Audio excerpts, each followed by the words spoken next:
Ever wonder how to get through more games when life is just very busy? I recently had a viewer ask how I managed to focus on the games that I play through, and I thought this would make a really cool video. So today I want to share how I've been able to beat some more games this year, clear out more of the backlog, and most importantly, enjoy the process a little bit more.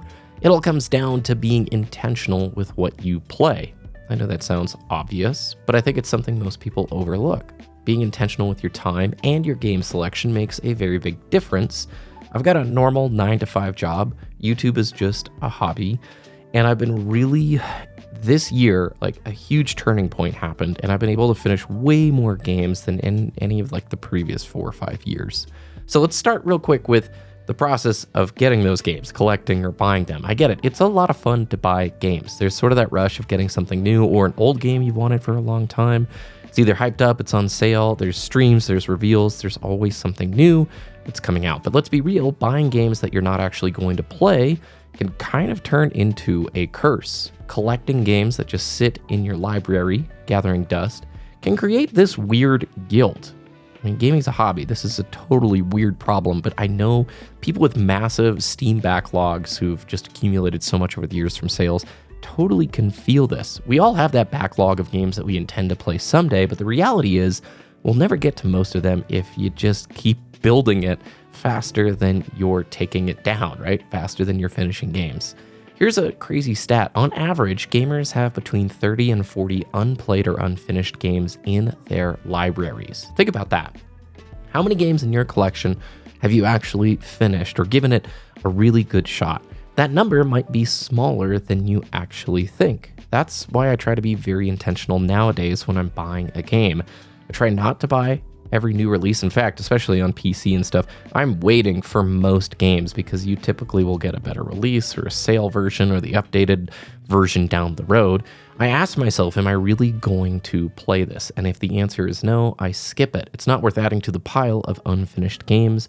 And whatever research you can do before you go in is important. I have a video I'll link down below with some cool tools that you can use to manage your backlog. But pretty often, unless I don't want spoilers, I'm going to go to howlongtobeat.com and look up the game and get a sense of how long is it going to take me to finish this. Obviously, if it's a 100-hour JRPG like Persona 5, that is a huge kind of a commitment game. It took me years to finish Persona 5, playing it on and off. It was awesome, but there's no way I'm about to go hop into another giant game like this.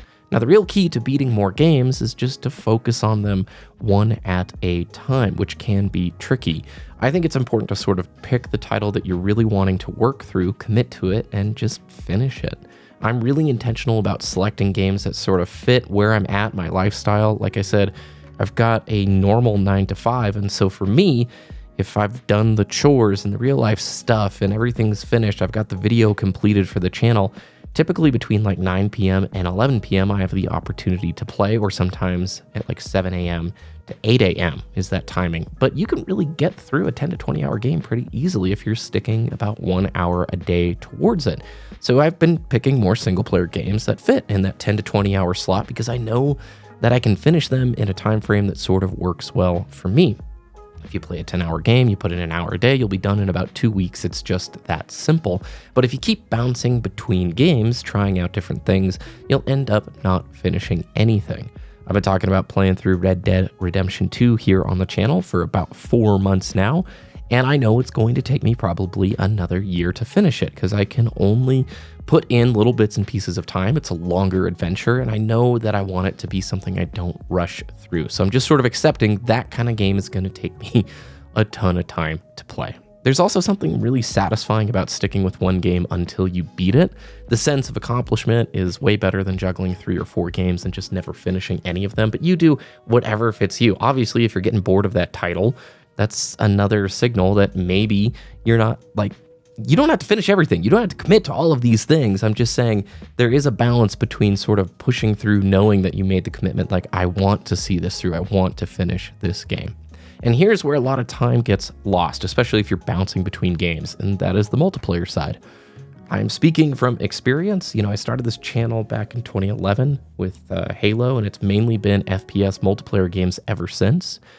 Multiplayer games can be awesome. I love multiplayer games. Don't really love many modern multiplayer games on the FPS side. But here's the thing, they are a massive time sink. It can be deceptive. You may think, oh, I don't play all that much, but really most sessions are like hour to 2 hours, at least for me, they were, and that really stacks up and you're not making any progress towards finishing your backlog. Those could be awesome times, especially if you're spending it, talking with friends, building a community. Multiplayer games can be great. But for me, I realized they were eating so much of my time up that I could have just spent finishing experiences that I liked. It sort of took the modern multiplayer malarkey, like the disappointment of most of these modern titles, to kind of show me, like going back to single player games, oh man, I could have finished a ton of things from my backlog if I had sort of shifted focus a little bit earlier. Did you know the average Fortnite player spends 6 to 8 hours a week on that game? That's just one multiplayer title. And if you're like me, you probably played a few at a time. I was running Titanfall 2, still love that game so much. Halo, Infinite, or going back to MCC. It's not bad. Play whatever you want. For real, play whatever you want, but recognize they can eat up a lot of time. You'd be surprised how much you can accomplish when you cut down a little bit of the multiplayer stuff. Another thing I want to touch on is stepping out of your comfort zone. Sometimes when we bounce off of a game, it's because we're stuck in our usual routine, and maybe we're not giving new things a fair shot. I'm a big advocate of trying games outside of your comfort zone. You never know what you may discover, something amazing that you probably would have skipped. A while back, I started experimenting with genres that I don't normally play, and there's been some times I've really found great gems. There's often times that I found games I didn't like and I didn't finish, It can get you out of the rut of playing the same game type like over and over again. I really want to emphasize at the end of the day, the most important thing to remember is gaming is a hobby for fun. It's supposed to be fun. Do not stress yourself out trying to beat a ton of games just to check them off a list. That in and of itself becomes a weird metagame, right? If you're not enjoying the process, none of this matters. So check in regularly with yourself. I do believe being more intentional with your time and game selection will help you enjoy the hobby more.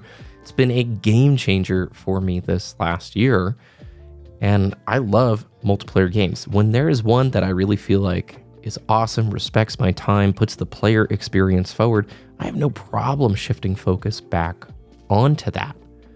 But maybe if you're not enjoying it as much, cut back a little bit, focus more on those single player titles.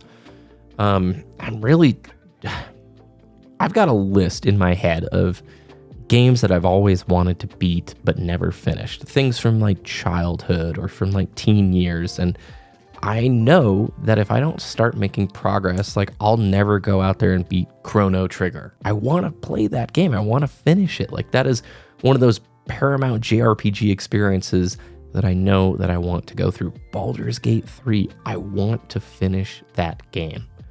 But I also recognize sometimes you just can't do everything, and you got to give yourself a break.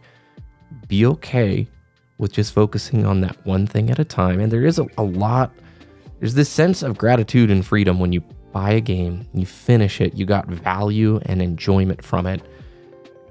It can help offset sort of that weird guilt that I mentioned, where if you just keep buying more and more time sinks and your backlog gets bigger and bigger, it can be really draining, as stupid as that sounds. This year, using backlogged.com, focusing more on like one game at a time, I'm able to get through, 2 or 3 games in a month, depending on their length. Sometimes, like I said, with Red Dead Redemption 2, that'll be a year. But it just feels really cool. It's almost like finishing a book and you put it back on the shelf. And anytime you see that book, you remember not just the content of the book, but the stage of life that you were at when you played it.